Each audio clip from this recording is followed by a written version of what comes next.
अस्सलाम वालेकुम everyone, this is me Fahd Malik in my second YouTube video. और आज हम बात करने जा रहे हैं एमडीकैट पर। तो आज का हमारा टॉपिक ये है कि how to get 180 plus marks in national MDCAT और ETEA. I myself is an MBBS student and I got 180 plus marks in national MDCAT. तो आज मैं आप लोगों को बताऊँगा अपना एक्सपीरियंस, अपनी study routine, how I manage to get 180 plus marks, what was my study method and all this. तो स्टार्ट करते हैं। तो lot of people ask this questions कि भाईजान MDCAT की तैयारी हम कैसे करें, प्रैक्टिस टेस्ट ज़रूरी हैं या नहीं, कौन सी एकेडमी जाया जाए, कौन सी बुक्स देखी जाए। तो आज हम इन सब चीज़ों की बात करेंगे। I know you people have got less than 40 days for your MDCAT। तो सबसे पहली चीज़ जो है, like the first rule, don't panic, because panic होकर आप कभी भी कुछ नहीं कर सकेंगे। MDCAT is not just about reading and practicing and it's all in here. ये हमारे दिमाग से लिंक है। This is the battle of nerves. Like test इतना इजी होता है कि आपने अगर उन 3 घंटों में अपने नर्व्स कंट्रोल कर लिए तो आपने अगर तैयारी आपकी उतनी नहीं है टॉपर्स वाली, लेकिन आपके नर्व स्ट्रांग है तो आप you can easily crack that. MDCAT is nothing about academics and studies. It's all about your self belief. तो believe in yourself. अपने आप पर यकीन रखो। जो पढ़ते हो सही पढ़ रहे हो, जितना पढ़े वो भी बहुत ज़्यादा है। बस अपने आप पे यकीन रखना चाहिए उनको। सर आपकी माइंड गेम है, कोई ये नहीं कि आप 12 घंटे पढ़ोगे तो आपका होगा, या आप पूरा दिन बैठ के पढ़ोगे तो होगा। थोड़े सा टाइम भी अपना जो भी टाइम दो, अच्छा टाइम दो, ये नहीं कि आपको उसको दोबारा करना पड़ेगा। Coming to the point, 180 plus marks कैसे स्कोर किए जाए। तो सबसे पहली चीज़ जो आपने करनी है, determination. Like you have to be determined कि आपने करना क्या है। आप अपना गोल सेट करें कि मैंने इतना पढ़ना है, मैंने इस तरीके से पढ़ना है। आप उसके लिए आपको जो भी सेक्रीफाइस करना पड़े, आप सेक्रीफाइस के लिए तैयार हों। आपको अपना कंफर्ट जोन सेक्रीफाइस करना पड़ेगा, आपको अपनी नींद सेक्रीफाइस करनी पड़ेगी, आपको अपने दोस्त, रिश्तेदार, वेडिंग्स, इवेंट्स, इन सब चीज़ों को सेक्रीफाइस करना पड़ेगा just for the sake of this 30 to 40 days। तो उसके बाद लाइक एट द एंड अगर आप अच्छे मार्क्स ले लेंगे MDCAT में और आपका एडमिशन हो जाएगा, यू विल से कि इट वाज वर्थ इट। मेरा ये था कि फिर मैं पढ़ने बैठता था तो मैं कंटिन्यूस पढ़ता था, बाकी मेरा कोई काम नहीं होता था, बस सिर्फ नमाज, खाना और फिर पढ़ाई। और बीच में हाँ ब्रेक्स में लेता था, लेकिन फॉर एग्जांपल अगर मैंने 2 घंटे बायो पढ़ी, अब बायो का मेरा स्टेमिना ख़त्म हो गया तो मैं आधे घंटे ब्रेक लेके फिर केमिस्ट्री पे बैठ जाता था, फिर वो भी कुछ पढ़ के फिर उसके बाद ब्रेक लेके फिजिक्स, फिर मैं रिवाइज़ करता था इस तरह। सेकेंड थिंग कि अपनी एक रूटीन सेट कर लें। कोई भी चीज़ रूटीन के बगैर नहीं होती। अगर आप पैचेज में पढ़ रहे हैं, लाइक जब आपको मौका मिल रहा है आप पढ़ रहे हैं, तो आप कभी भी एक ऑर्गेनाइज स्टडी नहीं कर सकेंगे। You have to make your schedule for yourself कि मैंने इतने बजे से इतने बजे तक पढ़ना है, और फिर उस दौरान आपने और कुछ भी नहीं करना। I myself used to study at night. मैं रात को पढ़ता था 11 बजे से लेके टिल द मॉर्निंग। वो आवर्स होते थे, लाइक वो फोकस आवर्स होते थे।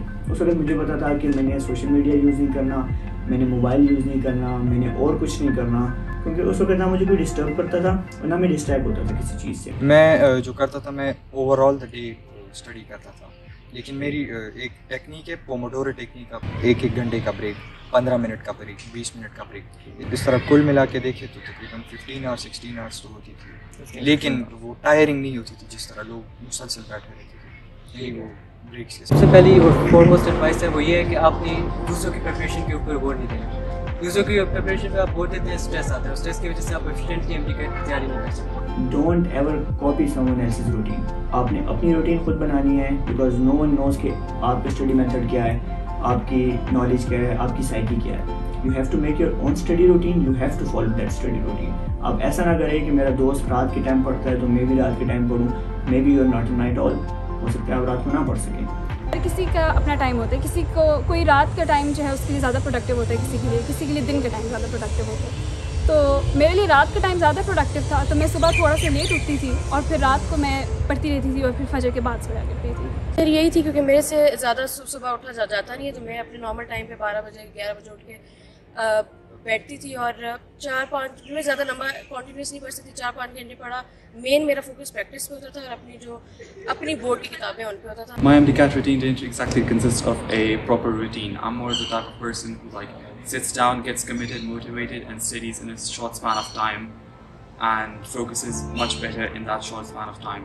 What I would recommend to everyone else who's trying to study for MDCAT is don't try to completely get overwhelmed by the syllabus or anything.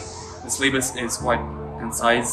If you focus on just your board books and properly take the concepts out of them, and even learn some of it by rote, and I think that's like more than enough. You don't exactly need to spread your syllabus quite wide. Just focus on what you need to do and get it done. Third thing, to all those people who are addicted to social media, who are using Instagram, Facebook, cut out this thing.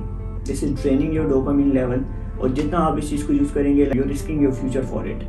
مجھے جتنا وقت کی قیمت ہوئی تھی M D CAT کے time میں اتنی کبھی بھی نہیں. ایسا تھا کہ آپ بریکس لینے کے لیے موبائل اٹھاتے ہیں اور پھر جب آپ موبائل اٹھاتے ہو تو آپ دیکھتے ہو 5, 10, 15 منٹ آرام سے گزر رہا ہے. لیکن جب آپ پڑھو گے نا آپ دیکھو گے کہ ان 5 منٹ میں تو آپ کے 2 پیجز ہو سکتے ہیں آرام سے. تو پھر میں نے موبائل کو بالکل سائڈ پہ رکھ دیا تھا اور بالکل پڑھائی کی. اپنا ایک گول سیٹ کریں کہ میں نے مارکس کتنے لینے ہیں. اگر آپ کو پتہ ہی نہیں ہے, اگر آپ نے اپنا گول ہی سیٹ نہیں کیا ہوا کہ میں نے ایم ڈی کیٹ میں مارکس کتنے لینے ہیں, تو آپ کیسے مارکس لیں گے. فورتھ تھنگ, چوتھی چیز ہے practice test. You need to give more and more practice test. Like I will say کہ کچھ لوگ کہتے ہیں کہ ہم لوگ بکس پڑھ لیں گے تو وہ ہمارے لیے کافی ہیں, ہم لوگ اس سے کر لیں گے, because at the end book سے ہی آنا ہے, بک سے ہی آئیں گے ایم سی کیوز. ایگزیکٹلی. لیکن ایف ایس سی لیول پہ بورڈ ایگزامینیشن کے لیے بک پڑھنا اور ایم ڈی کیٹ کے لیے بک پڑھنا از ٹوٹلی ڈفرینٹ. جو پریکٹس ٹیسٹ ہوتے ہیں they give you the energy to solve the M C Qs, they give you the method of solving the M C Qs. وہ آپ کو ایک کانسیپٹ دے دیتے ہیں کہ ایم سی کیوز سالو کس طرح ہونا ہے. پریکٹس ہوتی ہے اس چیز سے, آپ کو پتہ لگتا ہے کہ ایٹا میں یا ایم ڈی کیٹ میں ایم سی کیوز کس طرح کے آئیں گے, کس لیول کے ایم سی کیوز آئیں گے. تو چوتھی چیز جو میں نے بتائی ہے کہ پریکٹسز آپ نے زیادہ سے زیادہ پریکٹسز دینے ہیں. I use to give practices of انجیکون اکیڈمی 16 to 17 پریکٹسز میں نے خود دیے تھے. That help me a lot. بہت زیادہ اچھے تھے اور انہوں نے بہت مجھے ہیلپ کی تھی. اگر آپ تیاری کے لحاظ سے دیکھیں تو سنر ٹیسٹ سے زیادہ امپورٹنٹ کوئی چیز نہیں ہے. اس میں یہ ہے کہ آپ کا کانفیڈنس ایک تو بلڈ ہوتا ہے, آپ کو دوسرا پتہ چلتا ہے کہ لائک کنٹرول کس طرح کرتے ہیں, نرس کس طرح کنٹرول کرتے ہیں, کیونکہ وہ ہر سچویشن بہت زیادہ عجیب ہوتی ہے. دی تھنگ از کہ آپ جتنی زیادہ ایم سی کیوز پریکٹس کریں گے نا آپ کا اتنا ہی اچھا ہوگا. کورس پڑھنے سے کورس بک پڑھنے سے کچھ نہیں ہوتا, کیونکہ آپ کو اس سے آئیڈیا نہیں ہوتا کہ کس طرح کے ایم سی کیوز آئیں. پریکٹس ٹیسٹس میں نے مختلف اکیڈمیز کے دیے تھے. ایک ہماری مدان میں ایک اکیڈمی تھی سی سی اے, اس سے دیے تھے ایم ایم کے, اور اسپیشلی این جی کون کے جو وہ ہیں. ہیلپس الاٹ بیکاز کچھ اس طرح کے ایم سی کیوز بھی تھے بیٹا کے ٹیسٹ میں جو ان پریکٹس ٹیسٹس کے کانسیپٹس کے بیس پہ آئے ہوئے تھے, اور کچھ تو ایگزیکٹلی اسی طرح. ہاں پریکٹس ٹیسٹ میں نے دیے تھے, وہ چونکہ اکثر ہی میں نے دیے تھے جب سے شروع سے میں نے سیلف اسٹڈی اسٹارٹ کی تھی. تو جو سنڈے ٹیسٹ ہو رہے تھے سارے میں نے دیے تھے. ڈفرینٹ اکیڈمیز کے میں نے دیے تھے, این جی کون کے بھی دیے تھے, کیو سی اے کے بھی میں نے کچھ دیے تھے, ایم ایم کے بھی دیے تھے. لیکن آئی ول ریکمینڈ این جی کون, وہ سب سے بیسٹ تھا. اور یہ امپورٹنٹ اس لیے ہوتے ہیں کیونکہ صرف سنڈے ٹیسٹ سے جو M C Qs Sunday test میں آتے ہیں وہ ضروری نہیں کہ وہ ٹیسٹ میں بھی آئیں, لیکن اس سے بندے کو ٹیسٹ کے ماحول کا پتہ چل جاتا ہے. وہ بندہ جتنے ایک سنڈے ٹیسٹ جتنے بندے نے زیادہ دیے ہوتے ہیں تو اتنا بندہ زیادہ کانفیڈنٹ ہوتا ہے. کیونکہ ہم نے ایف ایس سی کے پیپر ابھی دیے ہوتے ہیں تو آپ کی تیاری تو ہوئی ہوتی ہے. مین تو پریکٹس کے آخری مہینے میں آپ صرف پریکٹس کرتے ہو, جتنی بھی کیپس کی پریکٹس بک ہیں اور یہ وہ کیپس کی یا کسی اور کی بھی جو بھی آپ پریکٹس جہاں سے بھی کر سکتے ہو. مین جو پریکٹس ہے اس میں مہینہ دے آخری مطلب 20 دن میں بھی آپ جتنی زیادہ پریکٹس کرو تو پریکٹس مین ہے, آپ کو ٹائم جتنا لگے اسے. Fifth thing, make notes. Notes اتنی ہیلپ کرتے ہیں جس کا آپ کو اندازہ نہیں ہے. لائک آئی کین سے کہ جب آپ کے پاس 2 سے 3 دن رہ جائیں گے تو اس وقت آپ پوری بک ریوائز نہیں کر سکیں گے. اسپیشلی جب بایولوجی کی بک بندہ دیکھتا ہے, باقی بکس کو دیکھتا ہے تو بندہ ڈر جاتا ہے دیکھ کے کہ میں کیسے اتنی بڑی بک ریوائز کروں گا. تو اس وقت نوٹس کام آتے ہیں آپ کو. اور نوٹس کا یہ مطلب نہیں ہے کہ آپ نے پورے پیراگراف کے نوٹس بنانے ہیں. You just have to write down the important points. Biology میں جو آپ کے پاس امپورٹنٹ پوائنٹس ہیں آپ نے ان کو لکھنا ہے, جو کہ آپ کو لگتا ہے کہ مجھے شاید بھول رہے ہیں یا مشکل ہیں یا جو کہ بہت زیادہ امپورٹنٹ ہیں. تو آپ نے ان کو ایک پیج پہ لکھنا ہے, 1 سے 2 پیجز پہ. وہ آپ آخری دن پہ 2 دن پہلے آپ نے ان کو دیکھ کے ریوائز کرنا ہے. سیکنڈ تھنگ, فزکس کے جو فارمولاز ہیں, لائک فارمولاز انسان کو یاد رہتے ہیں لیکن ٹیسٹ کے دن اکثر اس طرح ہوتا ہے بندہ اتنا کنفیوز ہوتا ہے کہ وہ مکس اپ ہو جاتے ہیں. تو اس کے لیے ٹرک یہ ہے کہ like write down all the formulas, all the important formulas جتنے فزکس میں ہیں فرسٹ ایئر میں سیکنڈ ایئر میں, ان کو ایک پیج پہ لکھیں اور اپنی وال پہ پیسٹ کرتے ہیں جہاں پہ آپ بیٹھ کے پڑھتے ہیں. Your study corner paste some where جہاں پہ آپ کی روز نظر پڑے, اور اس فارمولاز کو آپ روز دیکھیں, روز ریوائز کریں. That will build up your visual memory. تو اس سے آپ کو اتنی آسانی سے فارمولاز یاد ہو جائیں گے کہ you can't forget them. Physics conceptual subject ہے. فزکس کے اندر جتنے آپ سے ایم سی کیوز سالو کر سکتے ہیں آپ نے کرنے ہیں. ٹھیک ہے, ایم سی کیوز کی اہمیت بہت زیادہ ہے فزکس میں. بایو جو ہے وہ روٹ لرننگ کرنی ہوتی ہے. اس وجہ سے بایو میں آپ جتنی بار ریویژن کر سکتے ہیں اپنی پروونشل بکس کی اور فیڈرل کی بایو کی بک کی آپ نے کرنی ہے. کیمسٹری جو ہے उसमें आपने टेक्स्ट बुक को भी साथ लेके चलना है, MCQs को भी साथ लेके चलना है, और इन तीनों सब्जेक्ट्स के लिए सबसे अच्छी बुक जो है वो MM Academy की बुक है। जो फ्रेश लोग हैं वो ज़्यादा लोग पैनिक कर जाते हैं क्योंकि वो कहते हैं कि रिपीटर्स हमारे साथ कम्पीट कर रहे होंगे, बाकी लोग कम्पीट कर रहे होंगे। तो MDCAT is not about competing with each other, you have to compete with yourself, because आपने जो अपना फेयर है ना, जो आपके दिल में, जो आपके दिमाग में फेयर बैठा हुआ है MDCAT का, आपने उसे ओवरकम करना है। आप अभी रेड जोन में दाखिल हो चुके हैं, आपके पास कम टाइम रह गया है, तो इसमें जितनी लग्जरीज हैं इन सबको साइड पे करना पड़ेगा, आपको मेहनत करनी पड़ेगी, because these 30 to 40 days are going to decide your future. दिन में आप जितने भी घंटे पढ़ें इसमें आपने एफिशिएंटली पढ़ना है। मैं 8 से 9 घंटे पढ़ा था, लेकिन अगर आप उतने 4 से 5 घंटे एफिशिएंटली पढ़ सकते हैं और फोकस से पढ़ सकते हैं तो वो ज़्यादा बेहतर। नॉट मोर देन 8 hours, मतलब मेजॉरिटी में ज़्यादातर 4 घंटे 3 घंटे, बहुत ज़्यादा अगर मेरा कुछ सिलेबस रहता है या मुझे लग रहा है कि मैंने बहुत कम पढ़ा तो मैं 8 घंटे तक खींचती, उससे ज़्यादा मैंने कभी नहीं। I myself, I studied for like 28 days, and I'm pretty sure that most of my studies was just done in that like short span of time. MDCAT को क्रैक करना है और उसके लिए 30 मैं कहता हूँ 20 days भी लाइक इनफ है उसके लिए। अगर किसी ने तैयारी नहीं की तो 40 days और इनफ, अगर वो उसने प्रॉपर वो कर लिया। 1.5 months are quite enough for cracking MDCAT. मेरे जो प्रोडक्टिव मंथ्स थे वो आई थिंक 2 months थे, लेकिन अगर आप अभी से मतलब अभी भी आपके पास टाइम है, आप लोगों ने याद तो सारे किया हुआ होगा बुक्स को, प्रैक्टिस के टाइम में भी आपके पास है, अगर आप MCQ सॉल्व करने बैठे तो हो जाएगा।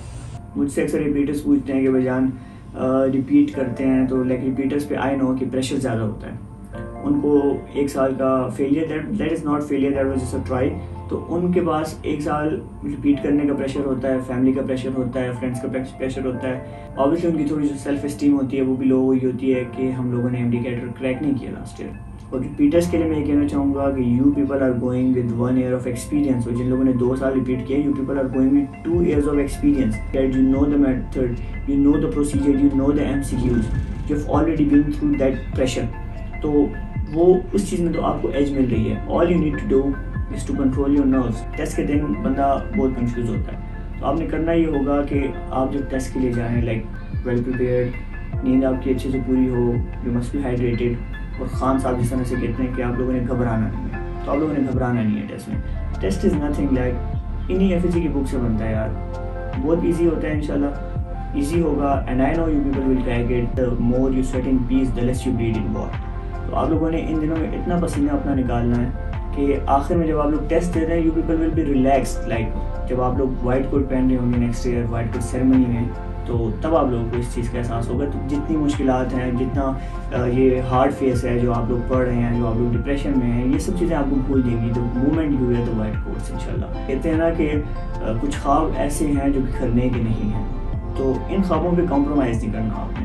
प्रे टू अल्लाह कि आप सब लोग अपने अपने मकसद में कामयाब हों और अपने माँ बाप को प्राप्त करें। शुक्रिया।